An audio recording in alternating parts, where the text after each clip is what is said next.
de los llamados musulmanes. Esta es la historia del Islam. Un relato contado a través de nuestro viaje a las 7 maravillas del mundo musulmán.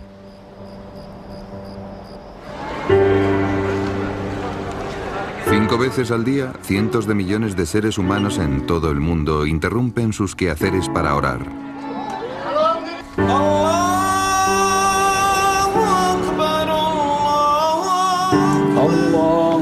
Es a través de la oración que todos los musulmanes del mundo se conectan cuando se giran para orar en dirección a la ciudad en la que nació su religión. Esta es la primera y principal maravilla del mundo musulmán. La Meca.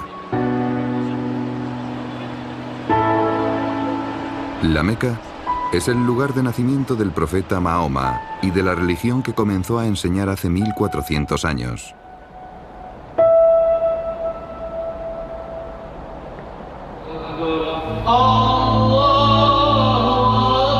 En la gran mezquita de la Meca hay una edificación conocida como la Kaaba. Este es el lugar más importante de todo el Islam. Cada vez que un musulmán se gira a rezar en cualquier lugar del mundo, debe hacerlo en dirección a este edificio. El vocablo Kaaba se refiere al propio edificio, a la forma en que lo construyeron. Ese es el significado literal en árabe, pero de hecho es el símbolo de la morada de Dios. Es un símbolo de su presencia en la tierra, aunque no esté aquí. Es el lugar donde los musulmanes deben ir. La decoración carece de imágenes que representen a Dios, porque en el Islam la representación de Dios está prohibida. En esencia, el lugar más bello de la Meca es la Kaaba. Su belleza reside en su sencillez. Es una simple caja negra alrededor de la cual la gente camina. Es así de divinamente sencillo y bello. Es un lugar muy pacífico. Uno puede estar allí en medio de 2 millones de personas y sentirse en paz, porque es un lugar consagrado a Dios desde hace mucho tiempo. Los musulmanes creen que la Kaaba original fue construida según instrucciones divinas por un personaje común a musulmanes, cristianos y judíos, Abraham. Su propósito, un santuario para el único Dios verdadero, para todos y para siempre. Todos los años, millones de musulmanes visitan la ciudad en su peregrinación a la Kaaba. Para muchos musulmanes, ver la Kaaba por primera vez es el momento de la verdad. La primera vez que entré en el Haram, la gran mezquita de la Meca, fue un momento muy sobrecogedor. Cuando entras y te encuentras a toda esa gente caminando alrededor de la Kaaba, es casi como si vieses un río fluyendo alrededor de ese lugar. Y la atmósfera está totalmente cargada por la espiritualidad. Te hace sentir muy humilde.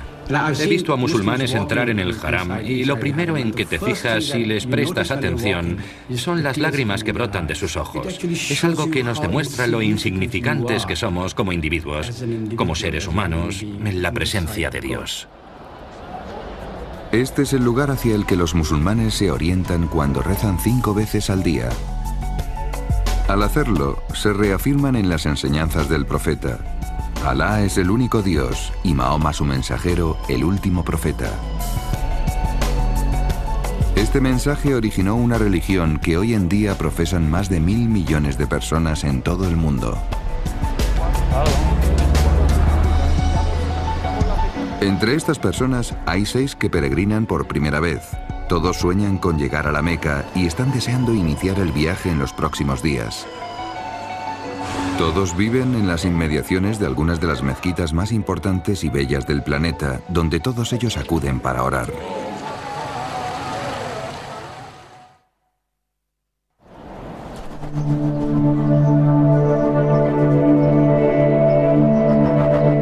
Fuera de Arabia Saudita, Jerusalén es el lugar más santo para la fe islámica. Antes de orientarse hacia la Meca, los musulmanes dirigían sus plegarias hacia Jerusalén, una ciudad repleta de vestigios islámicos.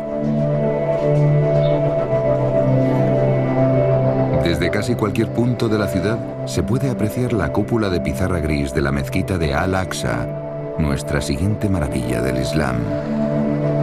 Y junto a ella, la impresionante cúpula dorada de la Roca. Construido pocas décadas después de la muerte del profeta, este lugar contiene la roca sobre la que, según las creencias musulmanas, Mahoma ascendió a los cielos. La ubicación del santuario de la roca es importante para las tres religiones monoteístas.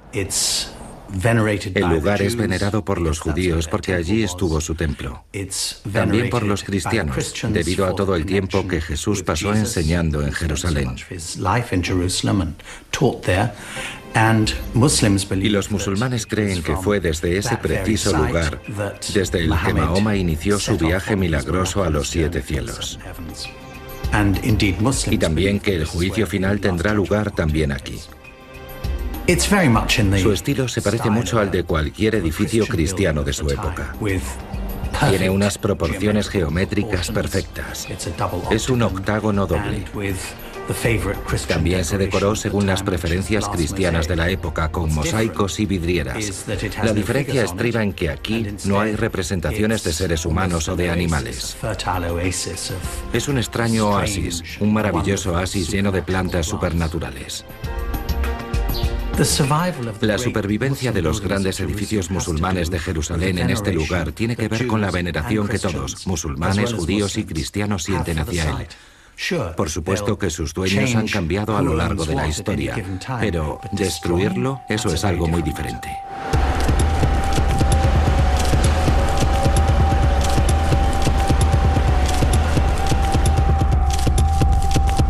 Jerusalén es una ciudad dividida que ha sufrido 2 destrucciones y 2 asedios y ha sido tomada y recuperada 44 veces.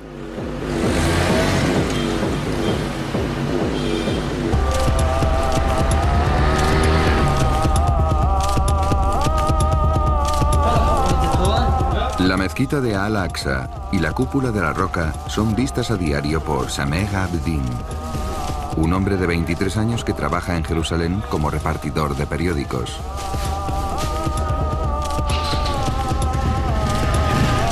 Sameh es un palestino residente en Jerusalén Este, donde nació.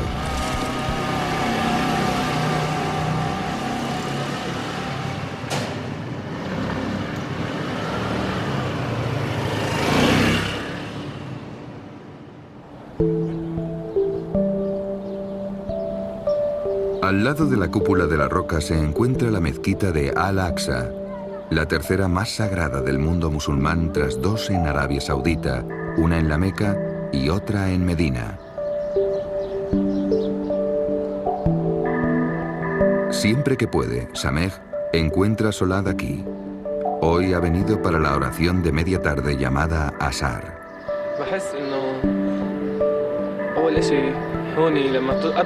Lo primero que siento cuando entro en la mezquita de Al-Aqsa es relajación.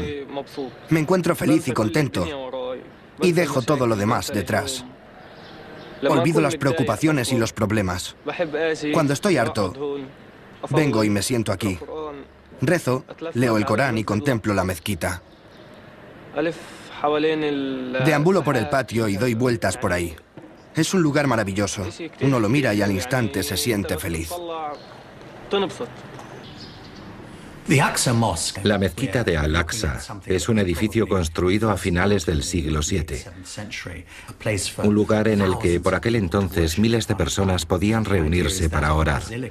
La mezquita sigue el modelo de la basílica, es decir, no es un edificio abovedado, sino adintelado, como el de una iglesia cristiana de la época, con una nave central y 2 laterales. La diferencia es que en esta mezquita hay 5 plantas laterales. El resultado es un edificio amplísimo. Además, hay que tener en cuenta que esta desmesura, estas dimensiones mastodónticas, también poseen una fuerza simbólica y emotiva. Es la idea de espacio inabarcable y de repetición sin fin, acentuada por un punto de fuga que implica infinito y eternidad.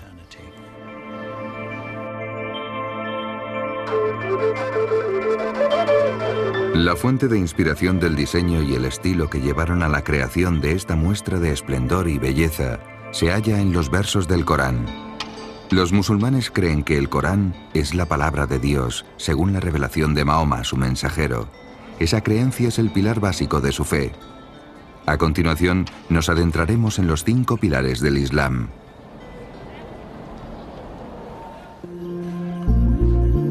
La vivienda familiar de Sameh tiene vistas a la cúpula de la roca y a la mezquita de Al-Aqsa.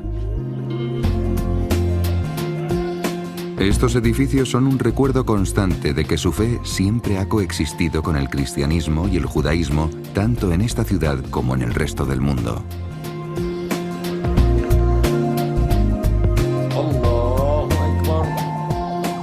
Al finalizar el día, la familia de Sameh reza junta, no hacia el edificio que hay tras ellos, sino como el resto de los musulmanes hacia la Meca, el lugar hacia el que han dirigido sus plegarias desde hace más de 1000 años, y la ciudad que Sameh espera visitar dentro de pocos días.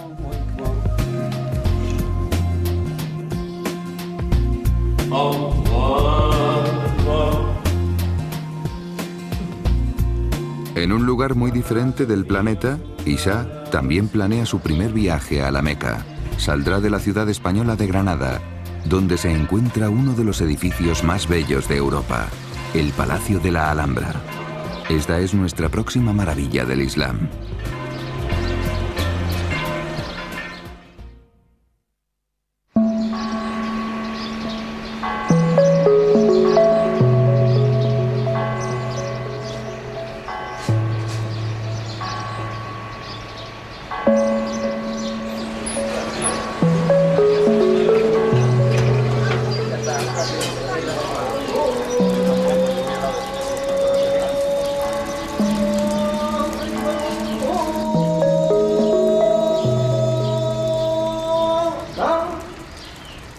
La llamada a la oración de la mañana en Granada, España, es el inicio del día para Isha López, de 19 años de edad. Antes de orar, realiza el baño ritual y se lava las manos, la cara y los pies. Isha nació en una familia musulmana española y se crió en Granada.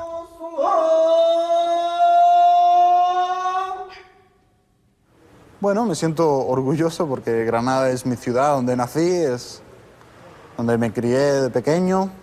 Y claro, cuando viene gente, viaja desde muy lejos a ver tu ciudad, a ver la Alhambra, a ver todo lo que a ella concierne y a saber más de la historia que hubo en Granada, ¿no? Pues uno se siente orgulloso, ¿no? Diseñado por arquitectos musulmanes y construido en el siglo XIII por los gobernantes árabes de Andalucía, el Palacio de la Alhambra celebra la belleza y el diseño islámicos, inspirados por las visiones coránicas del paraíso. En el Corán hay 22 menciones diferentes a unos jardines bajo los cuales fluyen los ríos. Así que para un musulmán, la imagen del paraíso es un oasis. Árboles que dan sombra y entre ellos edificios, construcciones espléndidas una detrás de otra, palacios y pabellones. La Alhambra es una recreación de todo eso en la tierra.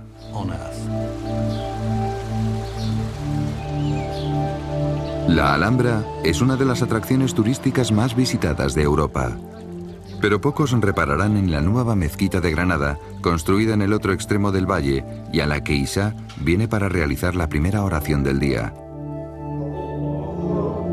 Es el rezo de la mañana o Fajr, que puede realizarse en cualquier momento entre el amanecer y media mañana.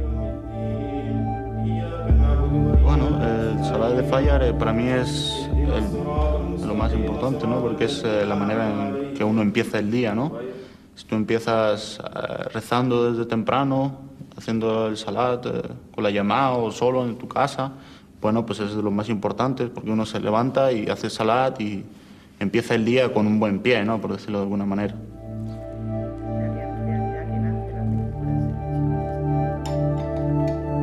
Los padres de Isha se convirtieron al Islam antes de que su hijo naciese. En la década de 1970 eran parte de una España más liberal que tras la muerte de Franco estaba descubriendo la novedad de la tolerancia religiosa. Se cruzó Islam en medio, que curiosamente era algo que ni siquiera históricamente no había contado en los libros o en nuestra educación. Y es curioso porque resulta que precisamente Andalucía ha tenido una conexión con Islam inmensa, pero claro, el conocimiento que nos habían dado era, pues llegaron los moros, conquistaron el sur de España y luego fueron expulsados. Eso era todo lo que sabíamos con respecto a qué pasó con esa cultura y con ese Islam que hubo aquí en España. Y de ahí pues conocimos una comunidad que estaba establecida en Granada, nos hablaron, nos abrieron sus brazos, sus puertas y coincidíamos todos en un mismo sentimiento, querer dar un cambio. Y eso fue lo que nos hizo entrar a Islam y comprender la existencia desde otro punto de vista. Cuando los padres de Isha decidieron convertirse, tuvieron que realizar el primer pilar del Islam, la Shahada o declaración de fe. La piedad islámica gira en torno a lo que conocemos como los 5 pilares del Islam. Comenzamos con la Shahada, que es el testimonio que doy de que soy musulmán. En árabe se dice así. Quiere decir, no hay otro Dios que Alá y Mahoma es su mensajero. Esta es nuestra declaración de fe. La Shahada es atestiguar que no hay más Dios que Allah y que el profeta Muhammad Rasulullah es su último mensajero, y lo aceptas en tu corazón diciendo la Shahada, y a partir de ahí te conviertes en musulmán. Para mí significa el pilar más fuerte, en el sentido de que es el pilar que uno debe de aceptar primero.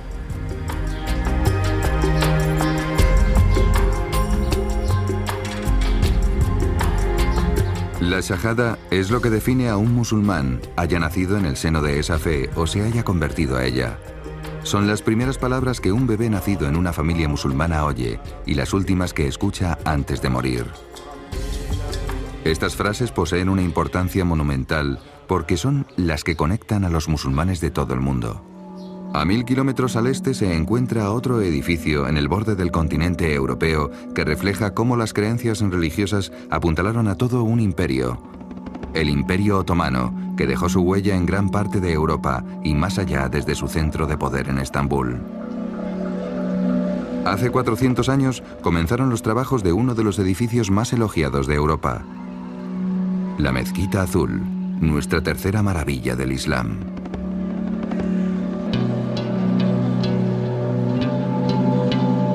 Su interior está revestido con 20.000 baldosas azules, de ahí el nombre de la mezquita, que dan testimonio de la suntuosidad que caracterizó al Imperio Otomano.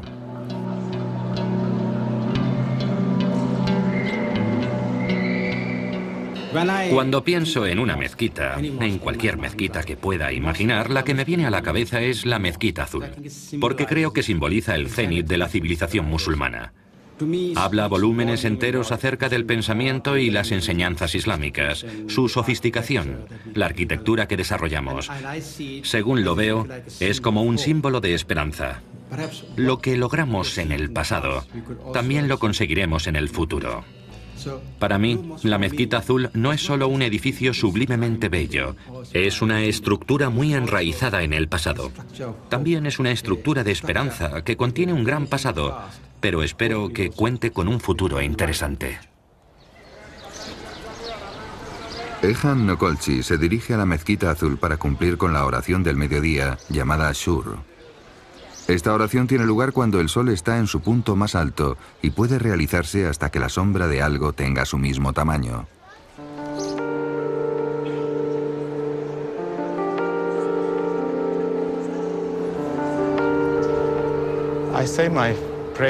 Recito mis plegarias porque las necesito, siento que necesito decirlas. Cuando las recito, puedo establecer una relación personal con Dios. Hablo con Él. Y eso hace que mi vida sea tal y como Él decidió que fuera. Ser musulmán es una lucha continua, una pugna que no cesa, porque siempre intentas tomar la decisión correcta. Lo más importante para un musulmán es ser un buen ser humano. El Islam intenta que todos los musulmanes sean buenas personas.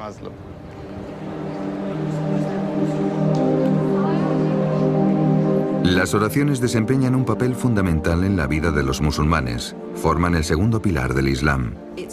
Constituyen la prueba física de lo que uno intenta conseguir cuando reza. Cuando uno recita el Islam, se convierte en testigo, se humilla y se postra como reconocimiento del poder de Dios. Por eso nos arrodillamos y decimos gloria a Dios. Además, tomamos la cabeza, esa parte del cuerpo que consideramos superior a las otras, la más importante, y que tal vez represente nuestro ego, y la reducimos a su mínima expresión al postrarnos ante Alá.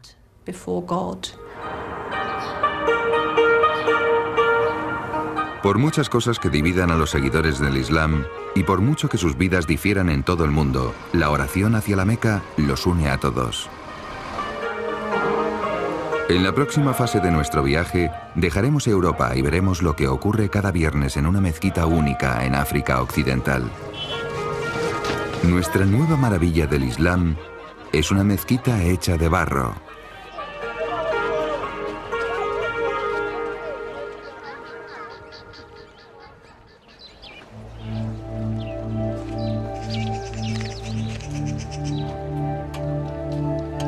Es un polvoriento y caluroso viernes por la tarde en Yené, Mali. El Islam llegó a este país a través de los comerciantes árabes en el siglo XII. Hoy es una de las naciones más extensas de África, pero también una de las más pobres del mundo. En la antigua ciudad de Yené se alza esta impresionante mezquita de barro. Fue construida en el siglo XIII por uno de los primeros gobernantes musulmanes de la zona. Amadou Cham se crió en Yené. Ahora vive con su familia en Bamako, la capital del país, pero realiza frecuentes visitas a su ciudad natal. La mezquita de Yené es una de las más antiguas del mundo. La misma ciudad de Yené es un gran lugar que ha conocido la gran civilización islámica. Esta mezquita fue construida en el siglo XIII y es parte de nuestro gran patrimonio nacional. La mezquita de Yené es un ejemplo típico de la arquitectura de África Occidental, debido a su material de construcción, el barro. Ahora pensemos en lo que conlleva construir con barro. En primer lugar, es un material con una enorme fuerza compresiva, es decir, no se viene abajo por la presión vertical, pero no tiene mucha resistencia a los lados. Esto significa que si construyes bóvedas, cúpulas o un techo adintelado usando el barro como material sustentante, los muros tienen que ser muy gruesos. Además, hay que colocar muchos elementos sustentantes a poca distancia unos de otros. Hay muchos pilares y es muy oscura y silenciosa, algo que descomplejiza la experiencia espiritual. No tienen dinero, pero sí sus tradiciones. El imán de la mezquita me dijo: nuestra riqueza se halla en nuestras raíces. Por eso, si viajas a ese lugar desde otra parte del mundo, desde alguno de esos lugares llenos de cosas grandiosas, la sencillez y la hondura del compromiso con Dios que se sienten en esa mezquita te dejan muy impresionado.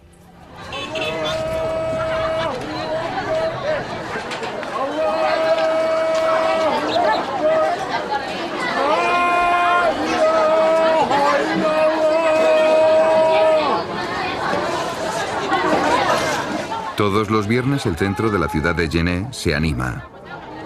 Es el día más importante de la semana musulmana. Amadou ha llegado para unirse a esta gran congregación de devotos.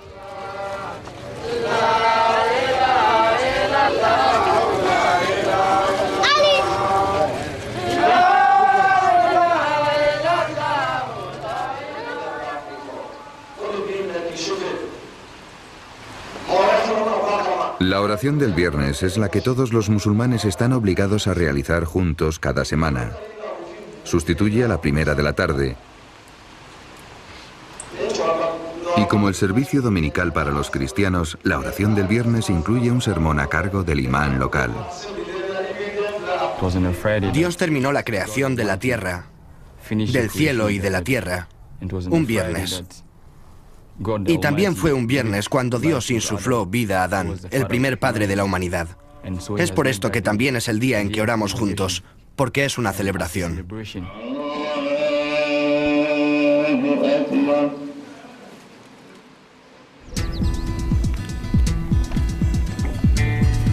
Amadou puede permitirse viajar a la Meca con la asistencia económica de sus padres, pero la mayoría de los habitantes de Mali no pueden hacerlo.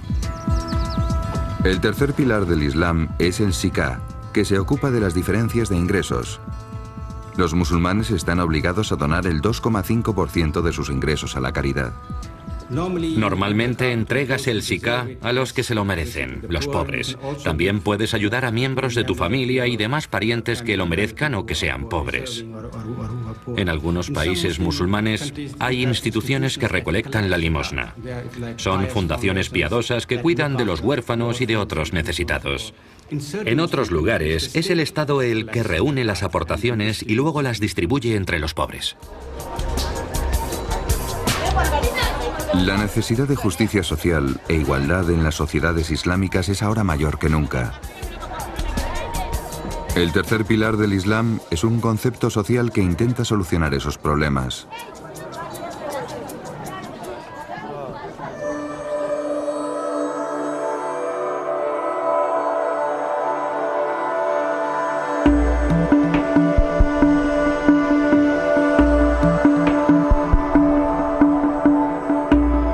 A miles de kilómetros de Mali, mientras el sol se pone, la llamada a la oración del imán reverbera en la mezquita de Isfahán, Irán.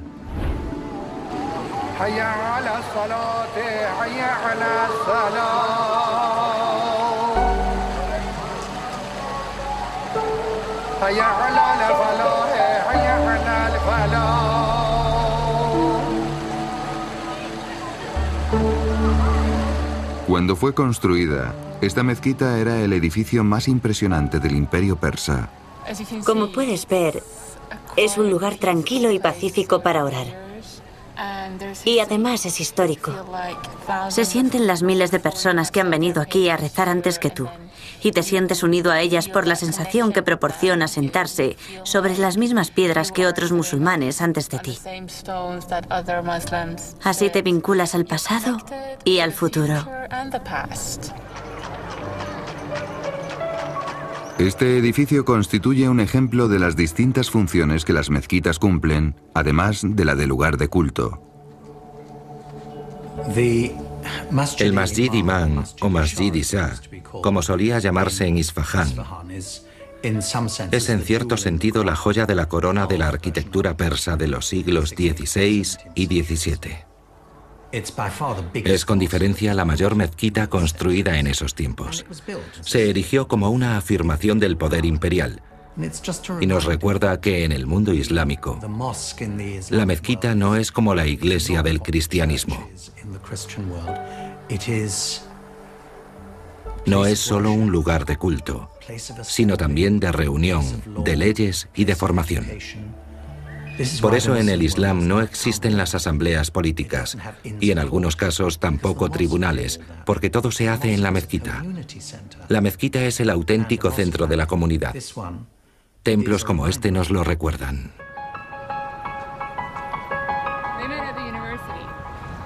Rana Rahimpo tiene 25 años y es profesora de inglés. Es musulmana chiita. Los chiitas constituyen el 20% de la población islámica, pero son la mayoría en Irán. El cisma entre chiitas y sunitas, que son mayoritarios, se produjo hace 1400 años y se debió a polémicas acerca del liderazgo dentro de la comunidad musulmana. Los chiitas creen que la familia del profeta debería haber heredado su jefatura. Ambas corrientes están de acuerdo en lo fundamental y creen en los 5 pilares. En la actualidad, Irán es una teocracia chiita gobernada por el clero, que ejerce controles estrictos sobre los medios de comunicación, los derechos civiles y las mujeres. Durante el día trabajo en un instituto como profesora de inglés y luego recibo a los alumnos particulares. Por la noche salgo con mis amigas. Vamos al gimnasio 3 veces a la semana para hacer ejercicio. Y el fin de semana hacemos alpinismo. También voy a conciertos, al cine, a tomar café, a restaurantes. Mis amigas vienen a mi casa y yo a las suyas. Hacemos lo mismo que la gente joven de todo el mundo. En Irán, la religión y la política van juntas. Como muchas otras jóvenes iraníes, Rana intenta equilibrar ambas cosas e intenta que la religión sea un asunto personal. Es una religión de paz. Tal vez haya habido algunas malas interpretaciones, pero se trata de una religión pacífica, de tranquilidad, si nos atenemos al auténtico espíritu del Islam, que nos aconseja tener paciencia. Pero por desgracia algunas personas han olvidado eso. También te da esperanza. En mi opinión, el Islam está lleno de esperanza y por eso lo quiero tanto. Las creencias y prácticas chiitas de Rana la alejan de la mayoría de los musulmanes, los sunitas, pero su fe en el cuarto pilar del Islam, el ayuno durante el mes de Ramadán, es algo que comparte con todos sus correligionarios. Me gusta el Ramadán porque me hace sentir que estoy haciendo algo que Dios desea para mí. Si quieres comer o beber, puedes hacerlo. Pero te abstienes simplemente porque Dios te lo pide. Desde luego que no es fácil. No es nada fácil. Es como impedirte hacer algo que te agrada porque tu Dios te lo ordena. Y por eso me gusta. En el calendario europeo, Ramadán cae en distintos meses, pero lo importante es que se produce en el 9º mes lunar, que según la tradición islámica es el momento en el que el Corán fue revelado. Por tanto, este mes es un periodo de estudio del texto sagrado. La verdad es que es algo bastante exigente, y cuando el mes termina muchos están cansados porque cumplir el Ramadán es duro, tanto en lo espiritual como en todo lo demás. Aunque Rana vive en un país gobernado por clérigos radicales, la religión que practica y las creencias que sostiene trascienden cualquier polémica de tipo político.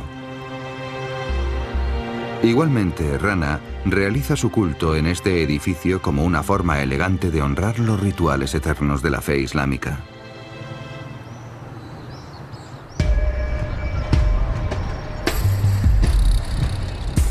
Para acercarnos a la última oración del día musulmán y conocer el quinto pilar del Islam, nuestro viaje nos traslada a uno de los centros del antiguo imperio mogol, donde encontramos un ejemplo de arquitectura del pasado que aún posee la capacidad de cautivar a quien lo contempla. Igual que en muchos países musulmanes, en Pakistán, el Islam tiene una dimensión mística. Los devotos que acuden a la mezquita de Basaji pueden ver esto reflejado en su arquitectura.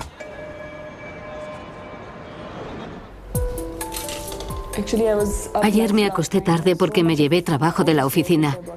Esta mañana me levanté tarde y ahí estaba mi chofer, tocando la bocina porque llegaba tarde. Noreen trabaja en una empresa de relaciones públicas en la ciudad pakistaní de Lahore. Hace poco contrajo matrimonio y ahora vive con su familia política. Hoy tengo un día muy ajetreado. 2 reuniones y un rodaje.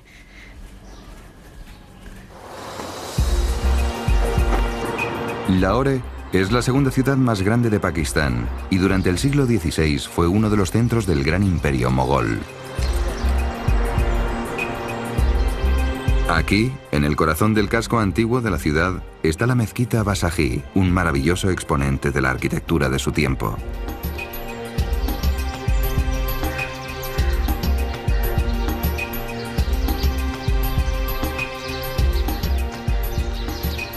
Cuando esta mezquita se construyó, era la mayor del mundo. De hecho, si te fijas, es una estructura magnífica y deslumbrante. Tiene unas puertas que uno atraviesa y que conducen a otras, y así sucesivamente para dar una idea de viaje hacia el infinito, de un trayecto interminable y continuo. Lo que más me llama la atención de esta mezquita es que a pesar de su estructura deslumbrante, es un edificio muy abierto y con mucho aire.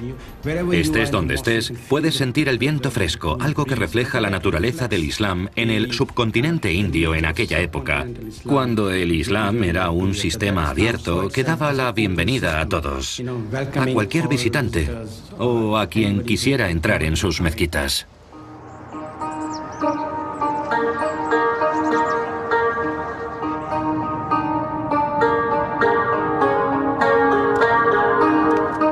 Mientras el sol desciende sobre la mezquita Basají, Noreen entra para recitar sus oraciones de la hora Isha, la quinta del día, que comienza a hora y media después del crepúsculo y dura hasta el amanecer. Como en todas las mezquitas del mundo, en la de Basají, los hombres y las mujeres oran en zonas separadas.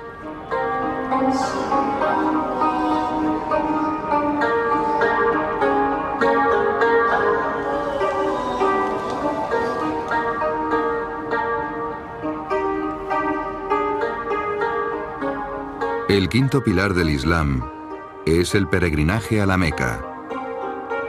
Se produce en el 12º mes del calendario islámico, pero para aquellos que no pueden hacerlo en ese momento, también es posible viajar en cualquier otro mes del año. Esto se conoce como Umrah, y Noreen está planeando su viaje. Es la primera vez que saldrá de Pakistán. Es lo que más deseo en la vida. Lo que más quiero en esta vida. Creo que si voy allí, creceré espiritualmente y me sentiré más cerca de Alá. Muchas personas viajan a la Meca y cuando regresan se sienten cambiadas por dentro. Es como si hubiesen pasado página. Lo que les ocurre a la mayoría de las personas es que cuando regresan están totalmente cambiadas. Han experimentado una transformación espiritual y piensan de modo diferente. Están en un nuevo estado mental. Noreen está a punto de comenzar su peregrinaje a la Meca. Allí conocerá a otros peregrinos de todo el mundo, en la ciudad donde nació su religión. En la próxima etapa de nuestro viaje, nuestras cámaras, que obtuvieron una autorización infrecuente, les mostrarán el corazón de la Meca.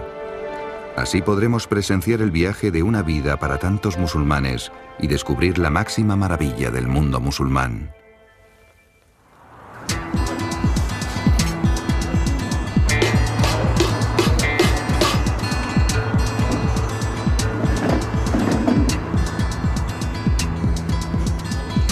En Jerusalén, Samer está listo para comenzar su viaje a la Meca.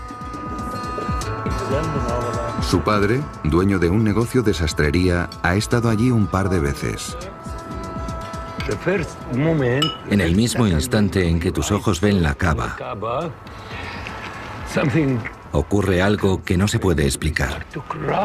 Yo me puse a llorar y así estuve durante las 7 vueltas, que duraron un par de horas. Ya verás como tú también terminas llorando sin parar. Es algo inesperado.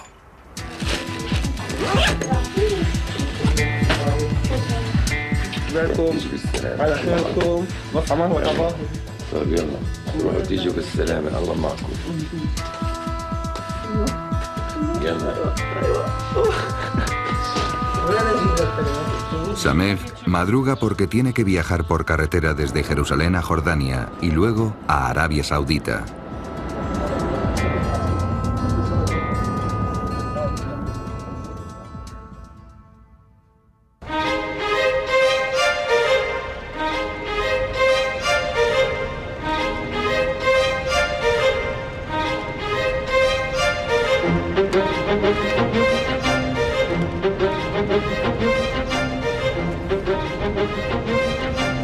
El trayecto por carretera de Samer es el más corto de todos los de nuestros peregrinos y por tanto llegará el primero.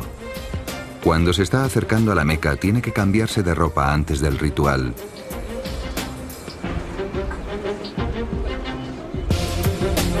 Los hombres visten con estas túnicas blancas, símbolo de pureza e igualdad de todos ante Dios. Si Dios quiere, estoy listo para realizar la Umrah. Ha sido mi sueño y ahora acabo de cambiarme de ropa para ponerme las prendas especiales de la peregrinación. Las ropas del Ihram, que nos hacen iguales a todos. Con ellas todos estamos en el mismo nivel, seamos ricos o pobres, blancos, negros o de cualquier otra raza, todos iguales ante el Señor.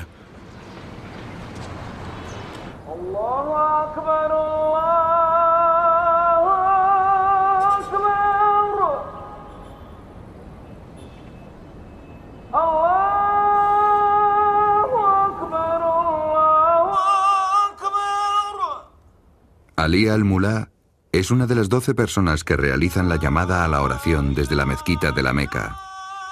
Esta tradición se lleva realizando durante siglos en su familia. Mi padre, mi tío, el hermano de mi padre, mi otro tío, que es también hermano de mi padre, mi tío materno, mis dos abuelos, tanto el paterno como el materno, todos han sido muecines. Todos los muecines de la mezquita sagrada somos de la misma familia. Yo pasé la infancia en la mezquita. Allí fui a la escuela. Después de clase jugábamos aquí. No jugábamos a cosas como el fútbol, sino que corríamos por allí, gastando bromas y charlando. En esta zona del recinto sagrado. La Meca, que vio crecer a Ali al-Mulá, ha cambiado, pero muchas de sus tradiciones no. La Kaaba siempre ha estado cubierta por una tela negra con encaje de oro llamada Kisbah. Solo unos cuantos han podido entrar. 2 veces al año se abre para limpieza. La persona que tiene las llaves de la puerta es la única persona que puede abrirla. Su nombre, Sheikh Abdul Aziz al-Sebi. Su familia posee la llave, una tradición que se remonta a los tiempos del profeta. La llave simboliza el deber sagrado de Dios. Dios le ordenó a su profeta que la paz sea consigo. Darle la llave a una familia. Antes de tenerla yo la custodió mi hermano. Va pasando del mayor al menor. No es hereditaria, sino que la tiene el varón de más edad de la familia. Así que no pasa necesariamente de padres a hijos. Dentro de la Kaaba no hay nada, solo un suelo de mármol y en las paredes hay paneles con inscripciones coránicas. Por eso, la Kaaba no significa nada. Lo importante es lo que hay fuera. El objetivo de la Kaaba es darles a los musulmanes un sentido de la orientación precisamente porque cuando estás dentro de la Kaaba se pierde la orientación. Puedes orar en cualquier dirección y dirigirte hacia el punto que desees. Lo más interesante es que algunas personas que pueden entrar, como los dignatarios, antes de ingresar preguntan ¿en qué dirección debo orar? En ninguna, porque dentro de la Kaaba no existen las direcciones. La importancia de la Kaaba está en el exterior, en el hecho de que proporciona a todos los musulmanes una dirección que nos une en todo el mundo. Y esta orientación física común se plasma en la ética y en la moral.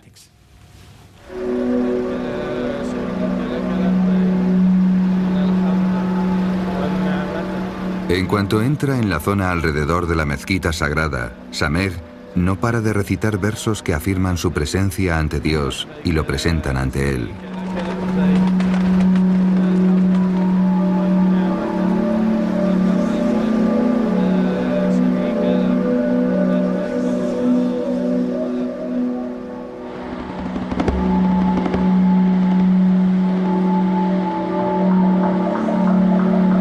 Sameh franquea la verja e ingresa en la mezquita. Ya está ante la Kaaba.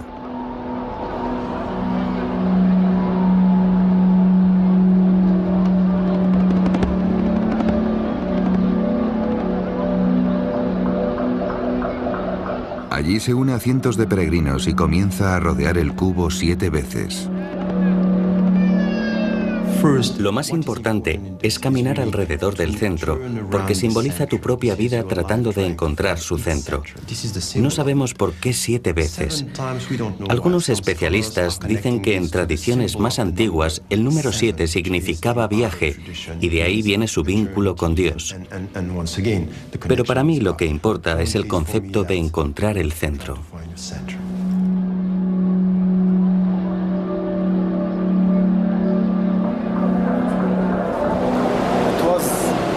Ha sido maravilloso. Precioso. Extraño, pero siempre me sentí seguro. Y ahora me siento cerca de Dios. He venido de Jerusalén para ver la Kaaba. Ha sido muy bonito.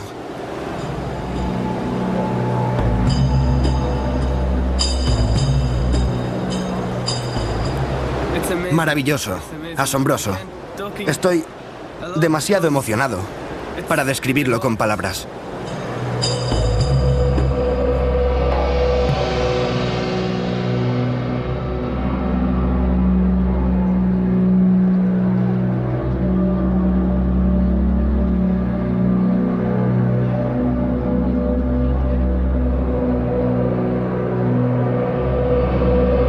Una vez que concluye las 7 vueltas alrededor de la Kaaba, se dirige a otros 2 puntos, Safa y Marvá.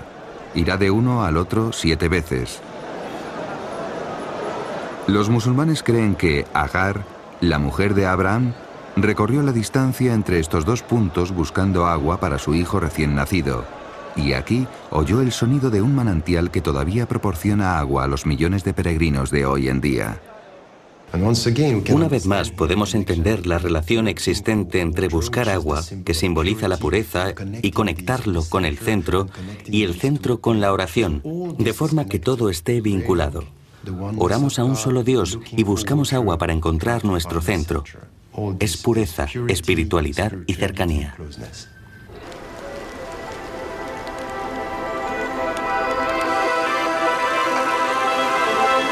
Para marcar el fin de los rituales de la peregrinación, Sameh se ha afeitado la cabeza. Muchos musulmanes se cortan unos mechones de pelo como gesto simbólico del fin de la Umra, pero otros como Sameh se afeitan toda la cabeza.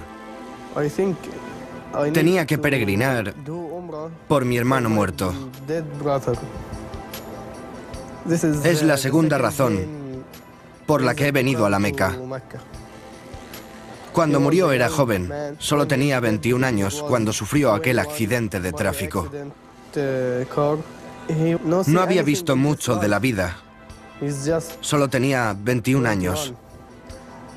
Y esto que he hecho, la Umra, ha sido como mi regalo para él.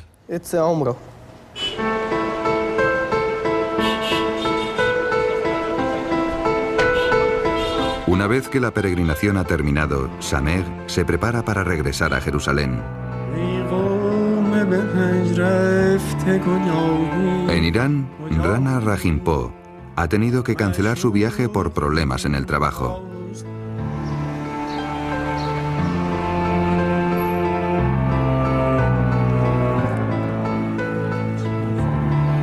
Pero 4 miembros de nuestro grupo de peregrinos de todo el mundo terminan sus preparativos para llegar a la Meca. No se conocen entre ellos, pero comparten el mismo sueño. Están a punto de comenzar el trayecto que los llevará a la ciudad que llevan todas sus vidas mirando.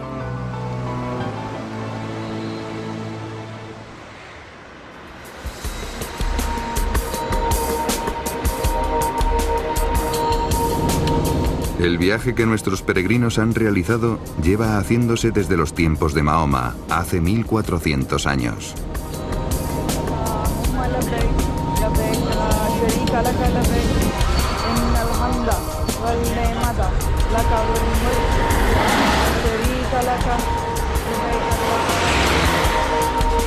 Todos los años, 6 millones de personas lo hacen también. Noreen está con su marido. No ha podido venir sola a la Meca debido a las restricciones legales que sufren las mujeres en Arabia Saudita. Los hombres ya se han puesto sus túnicas para la Umra. Las mujeres no llevan mantos blancos, pero tienen que cubrirse el cabello y el cuerpo.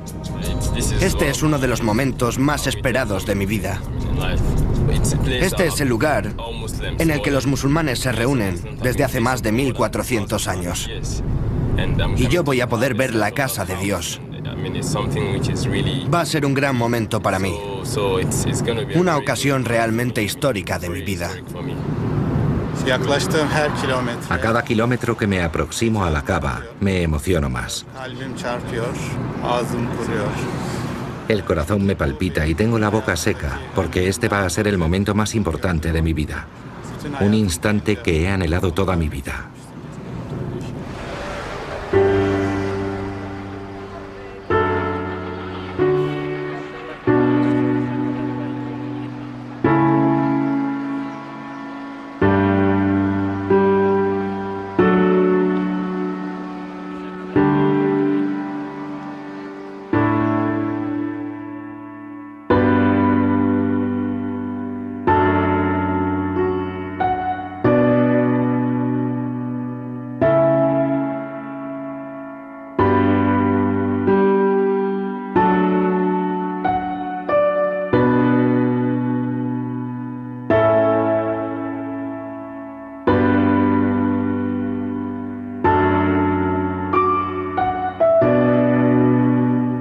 Los cuatro se unen a los miles que caminan alrededor de la Kaaba.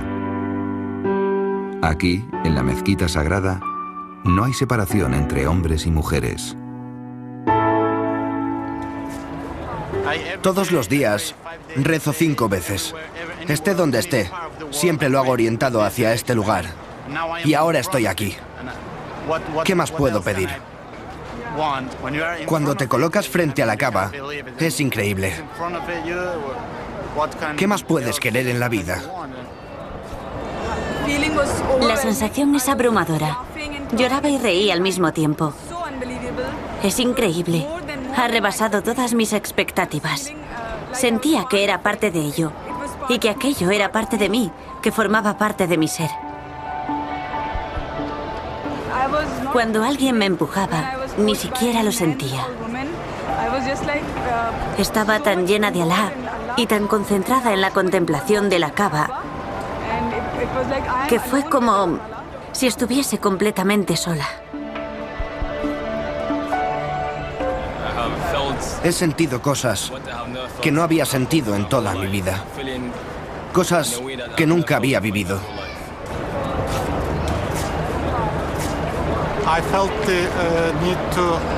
Sentía que necesitaba pasar horas, incluso días enteros, contemplando la Kaaba y tratando de entender su importancia.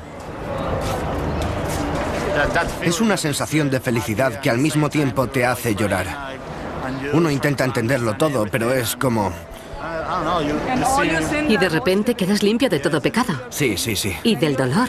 Cuando decía que los pecados quedaban limpios, lo que quería expresar es que una se siente fresca y renovada, como si hubiese renacido. Sí. Así concluye este día tan estimulante para nuestros 4 peregrinos. Un día que permanecerá grabado en sus memorias para siempre. Es la culminación de un viaje que llevaban esperando todas sus vidas. Un viaje a través de continentes y generaciones. Hemos acompañado al Islam desde el lugar de nacimiento del profeta hasta los extraordinarios lugares de culto que sus enseñanzas han inspirado. Hemos revelado los 5 pilares que rigen las existencias de los musulmanes. La creencia en un solo Dios y en Mahoma, su mensajero y profeta. La oración, la caridad, el ayuno y la peregrinación a la Meca. Hemos analizado la importancia de las 5 oraciones del día y cómo éstas unen y vinculan a todos los musulmanes del mundo con el centro físico de su fe, la Meca. Y en la Meca hemos observado una devoción apenas igualada en otros lugares del planeta. Un fervor fundamental a la hora de entender lo que hace que más de 1.000 millones de habitantes del planeta sean lo que son. Seguidores del Islam. Musulmanes.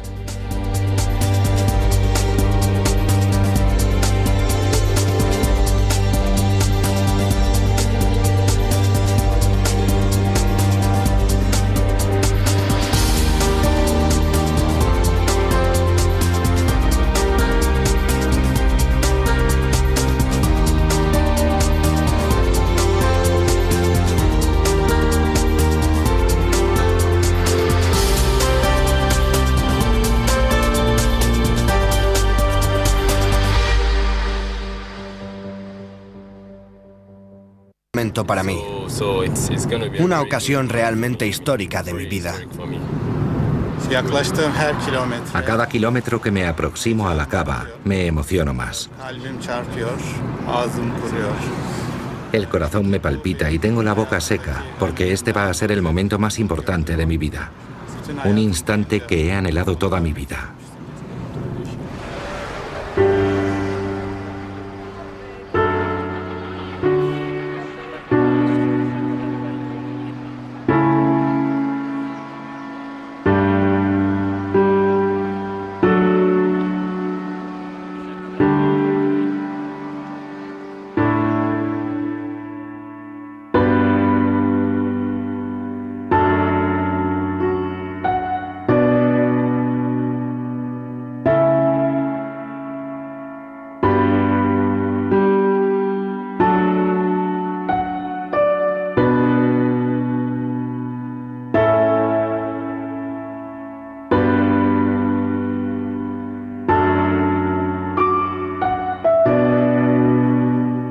Los 4 se unen a los miles que caminan alrededor de la Kaaba.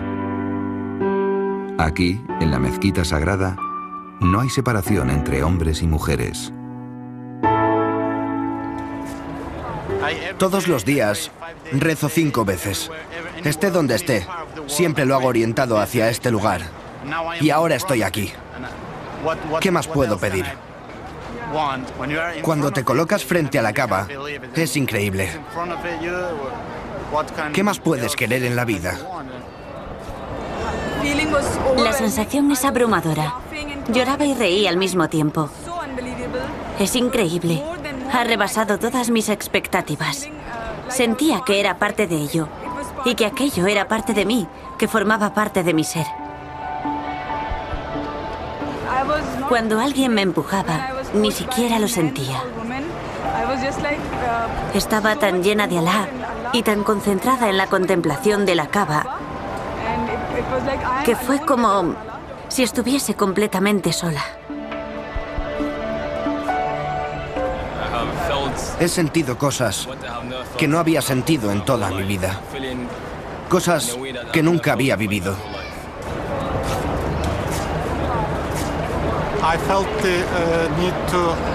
Sentía que necesitaba pasar horas, incluso días enteros contemplando la Kaaba y tratando de entender su importancia.